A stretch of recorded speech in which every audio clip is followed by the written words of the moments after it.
Welcome to the Meet in the Middle Chronicles. Today we are interviewing Libertarian candidate for U.S. Senate from the state of Texas, Neal Dikeman. Welcome, Neal. Thank you. It is a pleasure to be here. It's going to be a lot of fun. It is going to be. I can already tell. It's going to be a tremendous amount of fun because we have been trying for a long time to get somebody with a bit of heft on from the Libertarian Party. And Neal lives in Houston, graciously said he would drive down here to Hitchcock and interview. So we're not only going to cover the issues that matter to you when choosing a U.S. Senator, but we're going to talk to you about the Libertarian Party. But first, Neal, why don't you talk to us about who you are and how you got to this point? Sure, absolutely. So my name is Neal Dikeman. I'm running for United States Senate. I am the Libertarian nominee in 2018. I actually started this process out of frustration with the 2016 election, like a very large chunk of America did. The discrete frustration that got me interested in reaching out and figuring out what I was going to do about it was my own ballot. Go down your ballot and you realize in 2016 there were a whole bunch of line items, and if you know the Harris County ballots, they're pretty long, but there was only one candidate. And I was a little confused, and maybe I was naive, to wonder why exactly in 2016 there were still ballots without any choice whatsoever. The Libertarians, that's actually been a core issue for the Libertarian Party for years, is being able to drive choice on the ballot. So I was not intending to run for U.S. Senate. I was going to run for a lower office. I was going to be part of the choice campaign. And by the time it was done, I had agreed to headline the ticket, which is absolutely terrific. And we've got an absolutely great slate of candidates this year that I'm very, very proud of. But the problem still isn't solved. If you go to the Texas Tribune and look through their little list of all the candidates, you'll find that there's about 1 out of 4 of every state and federal seat in Texas this year has no choice. One choice, one candidate. That's it. Neither the Republicans nor the Democrats can field up a full line. If it weren't for the Libertarian Party, that number would be closer to 1 out of 3. This is ridiculous. It's 2018. I mean, this is not the way our founding fathers intended the world to work. And of the vast majority of the rest of the seats, almost all of them, almost all, are safe. Mm-hmm. So as a result, all the money and all the vitriol pours into a handful of seats that haven't been out gerrymandered yet. And gerrymandering is a big issue. Sam and I talk about it a lot, and how it's it's really how would you call it, cannibalized our institutions. But when you talk about less choice, it also shows something the Republicans and the Democrats doing, which I feel the Libertarians don't do, and that is they, in an obsessive way, strategically allocate campaign resources for seats that they think they can win. If they already have them win, to later in the discussion, because we've spent a lot of time working on strategy to have an impact. Okay. But before we leave the choice, one of the things that's really happened is with this polarized world and all these safe seats, essentially what we've got is the Republican Party talks to its right-wing base, and the Democratic Party talks to its left-wing base, because winning out and coming out of your primary, that's where the path to victory is, and the risk is getting beat in your primary by somebody from your right or from your left. They're not afraid of the general anymore. And that's the opportunity, I think, for the Libertarian Party and for me, and it's the opportunity that our electorate needs to take up, because this isn't really a Republican and Democratic Party problem. It's the voters. We'll only have, 25% will vote in Texas in this election. We were 42nd out of the primary races that were run this year in states in voter turnout in Texas. I mean, it's awful. And part of that is symptomatic of that choice, or the lack of choice. But part of it is we keep choosing between two bad options or staying home, as opposed to forcing the question. We are, and Texas has been a straight party state. Libertarians have not had a running chance here. We're a 65% straight party voting state, partly because our ballots are long, partly because the choice has been set the way it is. The opportunity is real exciting. When we, as voters, not Neal Dikeman and not the Libertarians, start changing races in the general from the middle and make them more afraid of that general election than they are of their next primary, we will see different people coming out of the primaries on both sides. And for 200 years, the role of third parties in American politics has been to make the main parties listen. That's what we're going to do. But why is that better served from the Senate than the House? So I think it's something that needs to be done across the board.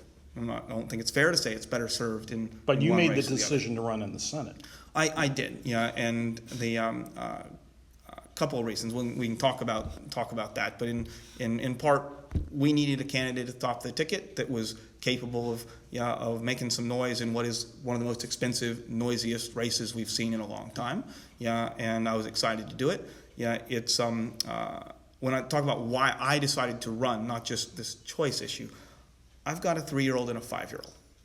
And I'm a finance guy by original training. I've founded 7 companies, launched startups, been a venture capitalist, and I watch what's been happening at my government. And partly because of this entrenchment and the finger pointing, yeah, these guys have been kicking the can down the road for decades. And right now they're kicking it down to my 5-year-old. And I'm not okay with that. We've got federal debts that have run up that are at levels we have not seen since World War II. Not counting the off-balance sheet liabilities when it comes to It sounds like you've Medicare, been listening Medicaid, into our Social Security. conversations, you know? So you went to A&M. Did you take economics courses? Yeah, accounting degree. So I took courses and was a supplemental instructor for Thomas Saving, and took courses from Andy Rettenmeyer. These guys are at the PERC Institute, the Private Enterprise Research Center. They were writing then and are still writing now on the coming challenge with Medicare, Social Security, and Medicaid unfunded liabilities. They've been writing about the fixes for decades. They've been presenting them to Congress for decades. But we're in head in the sand land. And now, you know what? The fear that they were trying to instill in folks when, hey, fixing these things later is more expensive than fixing them now is coming home to roost. So it's a kick the can moment. And then in this last budget and election cycle, after we've run up debts twice what we had before the Great Recession, instead of paying them down, our Republican Party, the party of fiscal responsibility, somehow managed to push through a combination of tax cuts and spending increases that will add $12 trillion to the debt since by the time my 5-year-old gets to high school. Now, what's $12 trillion among friends? Well, it's $100,000 per American family, to put it in human terms, on top of $340,000 per American family in federal liabilities. And the right would just say normally, hey, not a problem. This is supply side, guys. We're gonna outgrow it.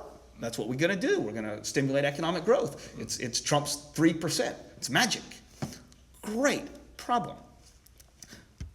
The last time we tried this in a big way in 1986, marginal tax rates were up here. Now they're down here. Less bang for the buck on supply side. Federal debt was here. Now it's up here. More headwinds for the supply side. Oh, and one minor problem. Congress's own accountants, the CBO, when you ask them to run the analysis of this plan, they say, hey, you're going to borrow $12 trillion. You're going to grow your economy, the whole economy, $10 trillion. And I got to tell you, when you out-borrow your entire economy's GDP growth, it is really, really hard to grow your way out of debt. The math just doesn't work. And to be particular about it, that you're not even counting what they call intergovernmental debt. Oh, no. Yeah. Which accounts for about 40% more of the debt than they actually talk about on the TV. Exactly. So we're sitting on $43 trillion in total federal debt. About half of that is the unfunded Social Security, Medicare, Medicaid liabilities. The rest is the debt we talk about. Of the first $21 trillion that we talk about, what, $7 trillion is the basically civil service, military, pensions, off-balance sheet stuff. Another, $14 trillion or so is our actual nominal federal debt. So we talk about the 14. That's the part we pay interest on. It's the other almost 30 trillion that is kicking our butt. Mm-hmm. But we're going to add 12 to that 14. Okay. Well, let's circle around the front. Sam, you try to find out what a libertarian is. Yeah. Norman and I talk about the purple people all the time. We're not purple. We're gold. The purple people. So are the libertarians the purple people in this missing middle that we talk about? So funny you should ask. We actually have been running campaign comics once every 2 days on Facebook, Twitter, and in our emails. And one of the first ones we ran was a series we call The Middle, or The Missing Middle. And we ran a whole series of these comics saying, hey, the world doesn't really work in politics if you don't have the middle. And so we ran one with a kite with no center in it, which obviously doesn't fly, and an umbrella with a hole in it, and the guy holding it is getting, very, very, very wet and rained on. And then this latest one with the entire world missing the middle. And we really do feel that's one of the problems with American politics. If you think about it, who in the Senate today has any real power? Who in Congress or the government has any real power? It's the handful of senators in the middle in a very divided Senate that cross over on issues. Right now we have that in the county. Yes, you have that. In the county with the one county Democrat, has that too. With one Democrat and 4 Republicans. So the Democrats' vote often sways either way. But we've also had Democrats that have switched parties just to run, because we in 2010 had a swell of population explosion in the north. In North County, Gotcha.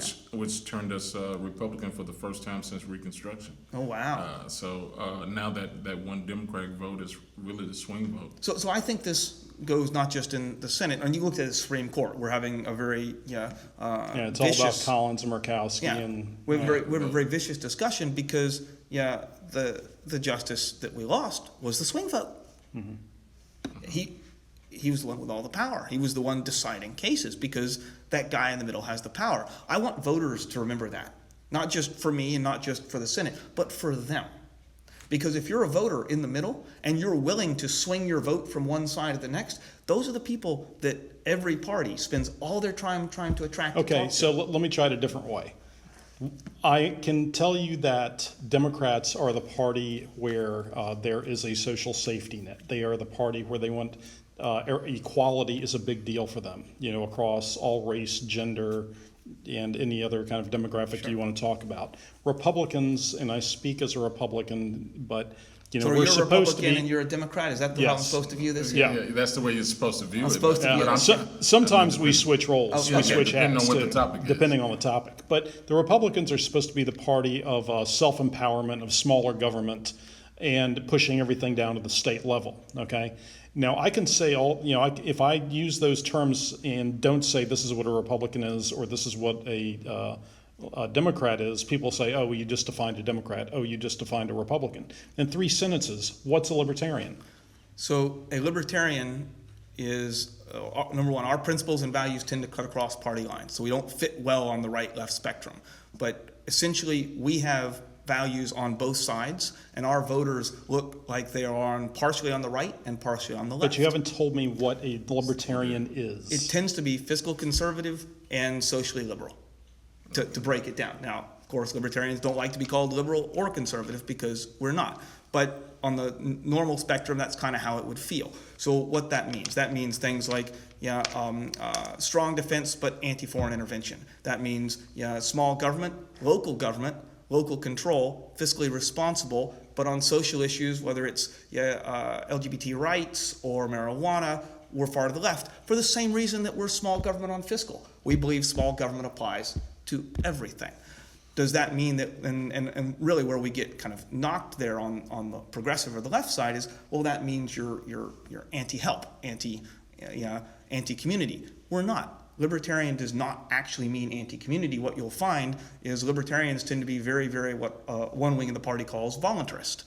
They are highly active in their community. They just believe in most cases, there are other ways to do that than sending tax dollars from Houston or Hitchcock up to Washington, back to Austin, back to Hitchcock to try and solve a problem. They think that efficiency doesn't make sense. We want our government where we can go and touch them and make them accountable and responsible to us. Okay, so if in your perception, just in your perception, do you find a more accepting audience on the left or right of the political spectrum? Yes. Okay. And I'll tell you, I have been asked to drop out of the race by both sides. I get accused every day. I have a dozen emails every single day from people on both the right and the left saying, you are going to cost Ted Cruz the election and let that crazy liberal get in office. You must drop out. Please, step forward, do the right thing. Right next to the email from the guy who says, Beto has a chance. Beto has a chance. You need to drop out. You're ruining our chance. My guys, you can't both be right.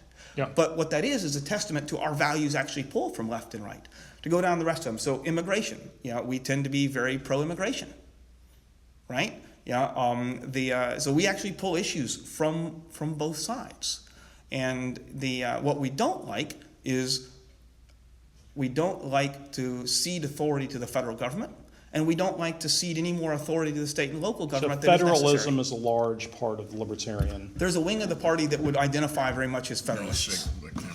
There's a wing of the party that would identify more toward the anarchist side. Mm-hmm. And frankly, that party's come together in a single coalition that looks for Sure. the unifying Sure. common causes of small government in both fiscal And I and think social areas. I think it's unfair by people also to think that you have to be, Libertarian candidates have to be as pure as the driven snow.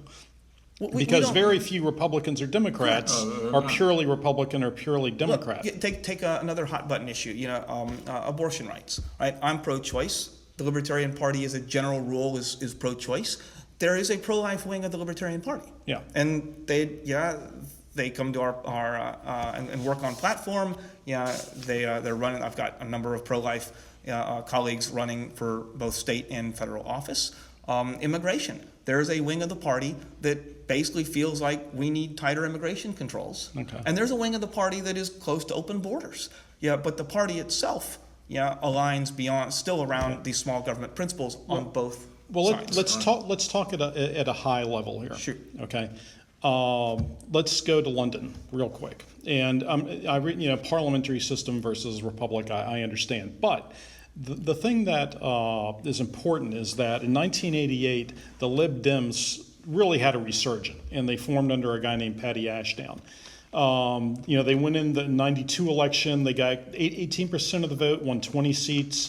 In the 97 election, they won 46 seats, which was pretty good. Finally, in 2010, the Lib Dem party was such a force, the conservatives were forced to form a coalition government with them, and the Lib Dem leader was the deputy prime minister. He was the number 2 in the British government. They executed a strategy from 1988 to become a larger force each and every year, in the United Kingdom.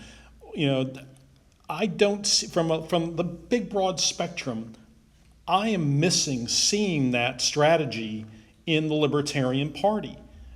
Maybe it's funding. Maybe that there's a lack of cohesiveness amongst the leaders, the national leaders. But for somebody who both of us look at our party's extremes and go, oy vey. But we would love to be able to see our parties come more to the moderate middle. We're not seeing that, and we think that represents a massive opportunity for the Libertarians. But you're fumbling it. Yep. You're fumbling it. How do you get your message out to to the purple people? Like I say, those in the middle. Many of the ideas and things that you talked about, Norm and I have discussed with regards to the debt and cutting taxes and still overspending. But at the same time, there doesn't seem to be a voice speaking to that group that's able to draw them in. And to be fair, the coalitions that our right and our left have today are relatively new. I mean, we're 20 years, and so election cycles may be short, but as a trend, we're either all the way through, part way, a long-term cycle or not. But that coalition is not like a 100-year coalition. If you go back every few decades, there's a rewrite of the coalitions.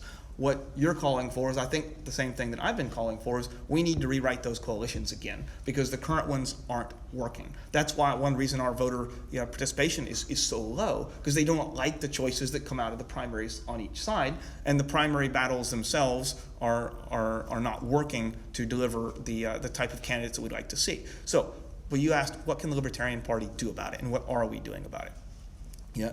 It starts, number one, with running great candidates. And I think we've been doing a better and better job of that over the years. As I said, I think we've got a really good line card this year. The Libertarian Party in Texas, I think we've got 100 and something odd candidates on the ballot this year. We have more counties organized than I think we ever have before. Yeah, we have attendance at conventions was higher than I believe it's ever been before, and we're coming off years where our Railroad Commission candidate last year pulled 1 out of 6 of the in 2016 pulled 1 out of 6 of the non-straight party votes on a budget that wouldn't have even shown up in the Republican or Democrat spending list. Yeah, we had Gary Johnson setting records. Yeah. Gary Aleppo Johnson. Even with all that, in a very tight race, setting records at the presidential true. level If that had been flipped, you guys would have been much better off. You know, and I knew it the day you announced it, because I knew I've met your number 2 a few times in my past life. Sure. And Gary Johnson, with his history of marijuana laws, was the wrong person at the wrong time for you guys. I won't speak to what we did then. I wasn't involved when the that ticket was coming together. I've met Governor Weld a number of times and like him. I've not met Governor Johnson, so I cannot speak to him personally. But I will say, from a party's perspective, they set records and put us on the map. I mean, think about it. We ran 2 former sitting governors. We had the strongest ticket. Mm-hmm. Full stop. We had a better ticket. The quality of the individuals that we were running was better than the quality of the individuals that either the Republican or Democratic Party was running that year. We had simply better brain power, better skills. Our guys were better experienced for the job. And that started to send a message. And we need to continue that as we go forward. That's part of the reason why I'm running for U.S. Senate. We've got a very noisy Senate race here. And somehow Ted Cruz has managed to do something that no Republican has been able to do in 30 years. He's turning Texas purple all by himself. How you do that when you're running against someone with about the most liberal policies that you could possibly find is out of step with Texas on policies as you could get. I don't know. You really have to work to have a tight race if you're a Republican. And you can see that down in the polling in the rest of the I'm not going to disagree with anything you just said, and yet you're running 2%. One of the fascinating things about third-party politics is what we call the throwaway vote question. If you go to the polls, and I assume both you guys vote. Yes, when you spend the time and effort to go to the polls, especially if you're an independent voter and actually read through and decide how you're going to vote, you take your vote seriously, as you should. And the tighter the race, the less willing you've historically been to give your vote to the third party, even if that's your first choice. And we find this phenomenon, folks have been voting against for so long, they're afraid to vote for. They will vote for their second choice over their first out of fear of their third. Right. Mm-hmm. And the only reason I don't sweep this floor is because people don't think I can do it. Full stop. Mm-hmm. Right? If you stack ranked our policies, my policies vis-a-vis Senator Cruz and Congressman O'Rourke's, blind, I would win. More voters in Texas resonate with my stack of policies than either of theirs. Okay, that missing middle. If you put me on a debate stage with them, no party labels, just we have to back up our record and back up our policies, I would win hands down. It wouldn't even be a fight. They're bringing knives to a gunfight. But that's not the way the rules of the game have been. So we can't simply whine and complain about it. We have to do something. My goal here, and for the Libertarians at the top of the ticket, we need to do what we did with Governor Johnson and Governor Weld. We need to provide air cover and provide quality candidates that lead our ticket, and that carry our message and can carry it all the way down the ballot. But if we're going to make an impact, we're going to do it on the ground in state rep races, in justice of the peace races, in county commission races, county judge races, and we're going to do that with a deep line card. And if you look at some of our strongest candidates this year, they are in our smallest races. What I did when I started... We're going to have to come back to some of that. We're going to have to... We're getting right to the edge of our time limit in the first segment, so don't want to cut you out, but we're going to come back. This is Sam Collins, Norman Pappous on Meet in the Middle with... Neal Dikeman, running for U.S. Senate. For U.S. Senate, our guest today. So we'll be back in just a few.